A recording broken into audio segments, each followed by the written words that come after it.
Welcome. You are about to take a journey to a place of the divine love within with Debara Bruhn Towt on the Love by Intuition show. For the next hour, allow her to prepare you in becoming a magnet for a profound love-infused relationship by identifying and focusing on solutions through love. Awaken the light within and let your essence shine. And now, here's Debara Bruhn Towt on Love by Intuition, all part of the Dream Vision 7 radio network. Welcome, everyone. Bonjour, mes amis. And yes, here I am, Debara Bruhn Towt. Welcome to the Dream Vision 7 radio network. We are live, Boston and worldwide, and we are just here to help and serve the listeners to have a better life, not only physically, but emotionally, mentally, and all the different aspects of mind, body, spirit. If you're tuning in for the first time, we're syndicated internet, Boston-based internet radio station. We are the media partner for the Omega Institute, and you can listen to us just about anywhere you are, whether it's on your phone, whether you have Alexa, whether you are in the car with Bluetooth, or sitting in your home, wherever you can listen to us. Well, we have a great show for you, and we're live, as mentioned. Bob is in the house, and if you'd like to call in, and I know you will, because we are talking about recipes, tips for plant-based diet.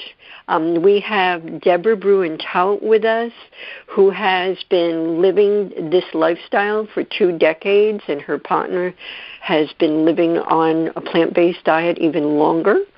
And so if you have questions about anything we share, call Bob at 833-220-1200, and he'll put you right through. Again, 833-220-1200.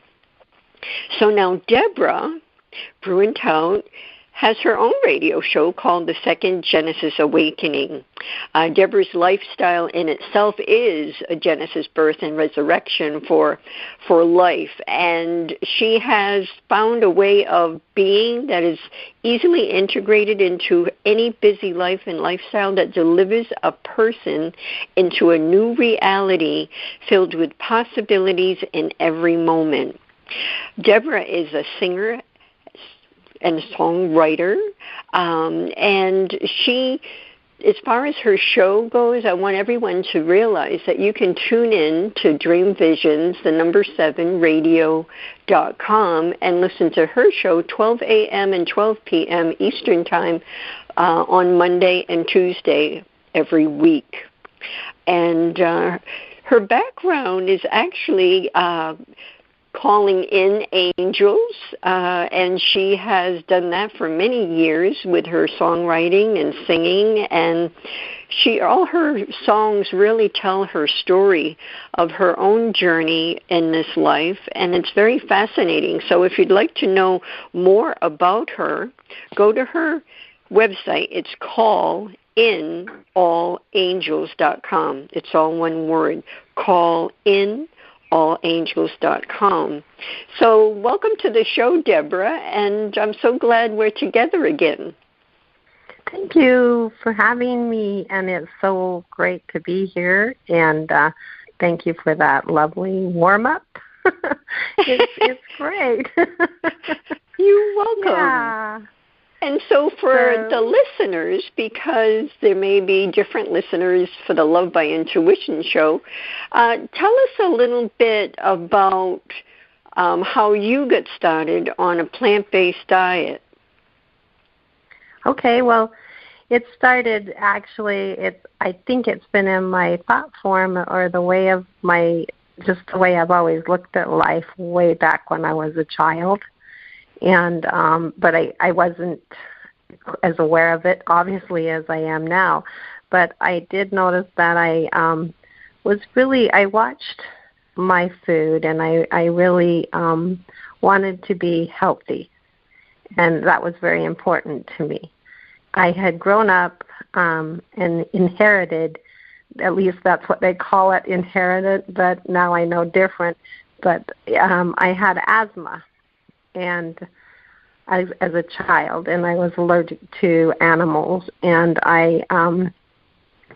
so I wanted to be healthy. I knew that I couldn't breathe, and I couldn't run like the other kids, and I would get out of breath immediately, and I would start wheezing, and I ended up in the hospital several times in the emergency growing up, and my parents were just very kind, but that was still a very difficult thing. It also, I had cousins that had it, and my grandfather, and so I had one cousin later on in life who crossed over at a very young age. She was in her 20s, and that really, I loved her and I missed her. And I was very young. I was probably 18 at the time, and I didn't realize that it could be a fatal type of an experience. So I remember going to the doctor, and he shared with me that back then they didn't call it lactose intolerant. They do now, but he said, I want to tell you this, and I don't know that very many people will, but I need to tell you this so that you can think about it. He said that I feel that you are not supposed to be drinking cow's milk or cheese or dairy. And I thought, what is he saying?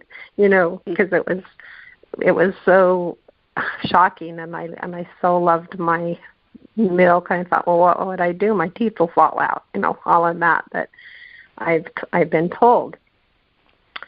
So he did tell me you need to really look at your food differently, and he didn't. Now they call it lactose intolerant, right? They have a name for it, but back then it was nobody.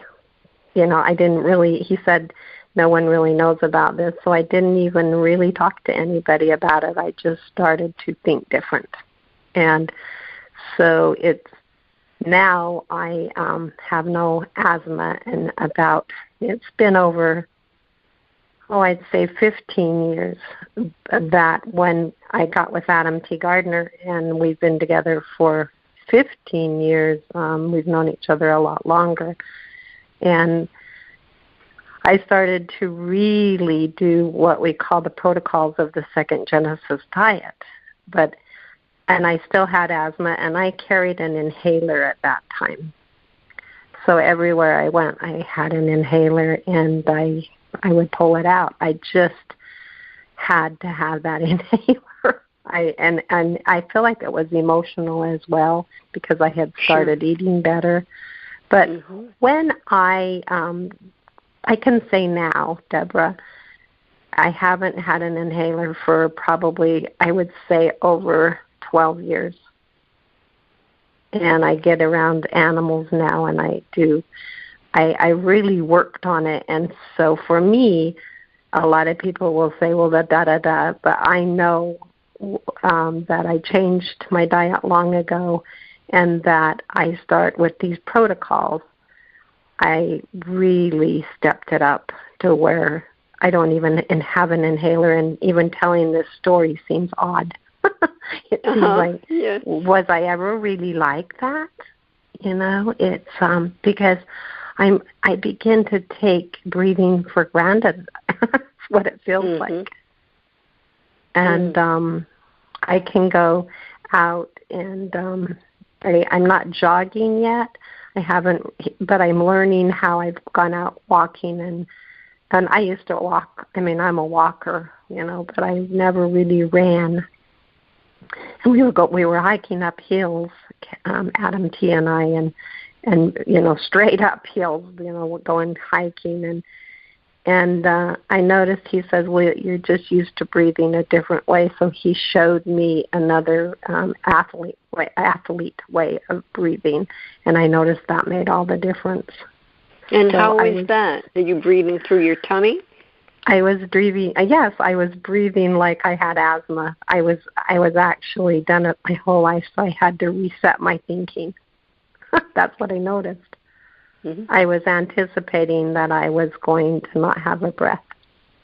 Yeah. And so I would breathe automatically. I would breathe like that. So, but that's one of the things. I also, my family's a downwinder, so I'm going really fast. But you can get me to slow down, but I can slow myself down. But I was a downwinder, and my father and uncle, my father crossed over with leukemia from a downwind. Downwinders are here in southern Utah, where the atomic testing went off in the 1950s. And so I've had a lot of, I can tell, genetic things that I've been overcoming. And it's prevalent, a lot of cancer and leukemia, and it's very sad because a lot of people have had more than their share of losing loved ones and babies not being quite, just a lot of problems. Yeah. And so I feel that by the way I'm eating, is actually being able to genetically change and epigenetically go in there, because when we can change, when we talk about this on our show, just that we just are doing, and it'll be out next week, we can literally, with our epigenetics, change by what we eat, by the things that we're doing, and alter that, and we can make a difference. And that's what I'm finding out is happening to me with my environment and everything. Yeah, and cells change. Everything they're finding with real food, that all kinds of things can be replenished in areas of our body and brain that no one ever thought it could. So, I mean, when you think about it, I always go back to saying how magnificent our bodies have been built to do all the things they need to do if we do not destroy them.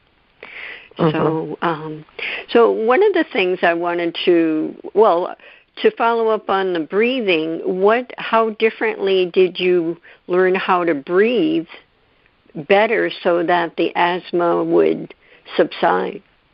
Well, way back in the 1990s, when I had moved to southern Utah, I met a very fascinating lady who had been working and training under a man called Leonard Orr. He's like the breath. He teaches breath, and he's like the founder of breath in the United States. And it's a technique of breathing and to heal and to reprogram your body. And actually, it's more about a lot of what you talk about in reconnecting. Because when you can realize where you're breathing and when you're not even breathing at all, and you can breathe through childhood traumas, birth experiences, all kinds of things. And so I learned that technique and have taught and have helped other people with their breath for many, many years. And it's a technique that...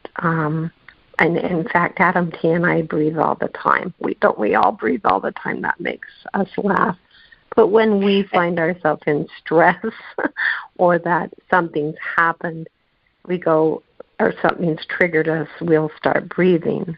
And that breath will always bring us to more of a even, peaceful, reconnected, connecting into the source and that happiness and that breath. So I became aware of my breath and how it can change my attitude and just feeling that well-being with the body, spirit, mind, and soul. Beautiful. So I know that you from the commercials that Adam T. creates, that you don't